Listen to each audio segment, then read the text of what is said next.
because everyone talks about a make good provision, but does anyone really understand? Do people get confused by what a make good provision is? Yes, absolutely, they get confused. So make good is that term generally meaning that you have to return it to some condition that's described in the lease. There's even a concept of make good in the Property Law Act, which would take over in the absence of any sort of written lease. And make good is actually number 3 for us in terms of disputes.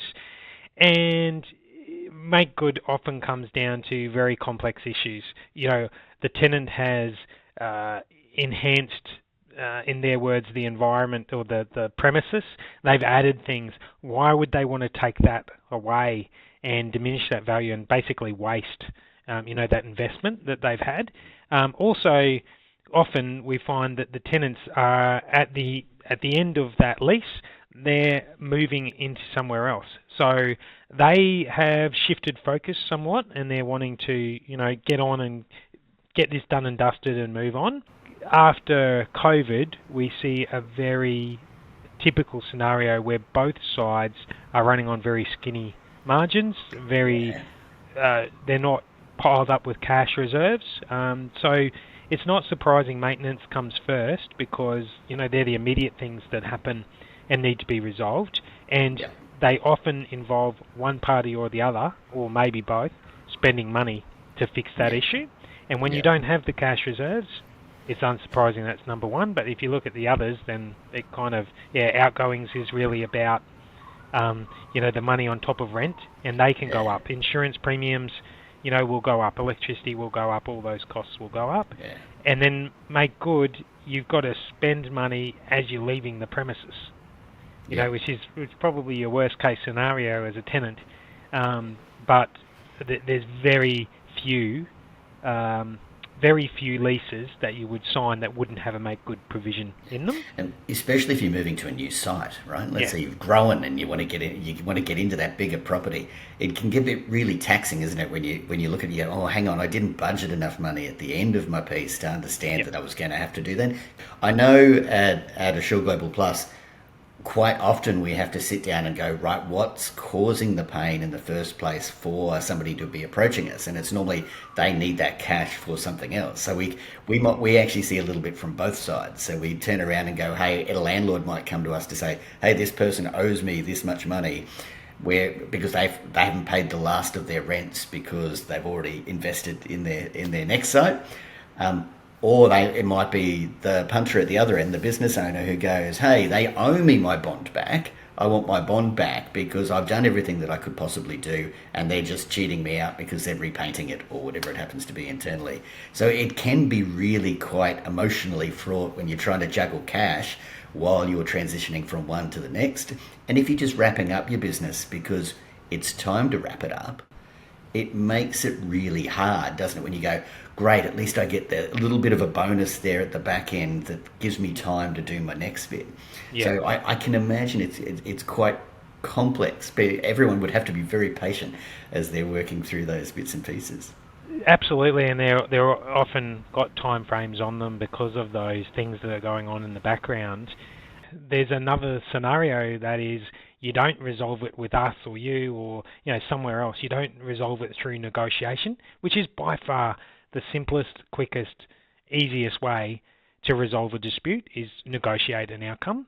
But if you do want to stick to it and you want to pursue your rights and you want to go by the letter of the law and find out what that is, you can do that. But at the moment in Queensland, and it's the same across every state, in Queensland it's 86 weeks to finalise a retail shop lease matter at QCAT. If you're not a retail shop lease, you've got to go to court. So you've got to lodge with court. Many a lawyer will quote our applicants no less than 10 grand into a trust account to start a court proceeding. Yeah.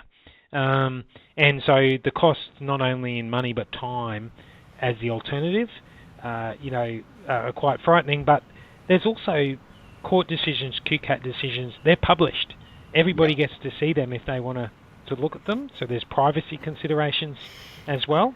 We talk a lot about what are the things that are important to people in dispute, and work out, is it that time, is it the cost, is it their rights, is it an interest in getting it resolved, is it privacy, all those kind of things. Could be reputation. And just the emotional stress that goes on. So instead of getting it done in a short period of time and getting that out of the way, dragging it out is just going to just increase the sense of stress and weariness you get out of going through that process. And you're right, because I hadn't really thought about it that way, even though we talked to it about with normal debts, is if it goes to a QCAT and it is a published decision, then everyone else who is doing due diligence about you as a potential client will be aware and therefore potentially more conservative about how they deal with you next time. Absolutely. I remember one of the really interesting conversations I had with a mentor from the Mentoring for Growth program. It's been around for 20 years in Queensland. And when I explained to him what I did, he explained that he had been in a business dispute with another business. It was over quality of work and things like that. It was 18 months. And he had just come out of the end of that. And he said that if he could go and talk to himself 18 months ago, he would have said to him, take a deal, do a deal, because emotionally this is too taxing. You are going to lose a lot more than what you think you are. Yeah. So do a deal, put it behind you, get it done and dusted, put it to rest, and move on. And cost of living pressures and everything else that's going on at the moment. The last thing you need is something lingering, isn't it?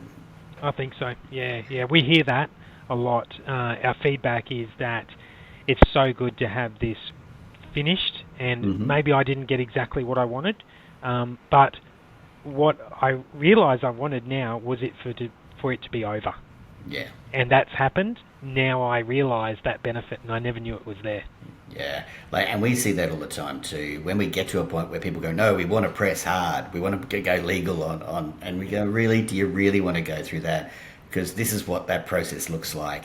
A, B, and C. We are much better off navigating an outcome for you straight away to deliver those pieces, and everyone get over themselves a little bit, so everyone can wrap it up in a nice little bow and get on with their lives and back to their families and their next business venture or to their new location or whatever that happens to look like.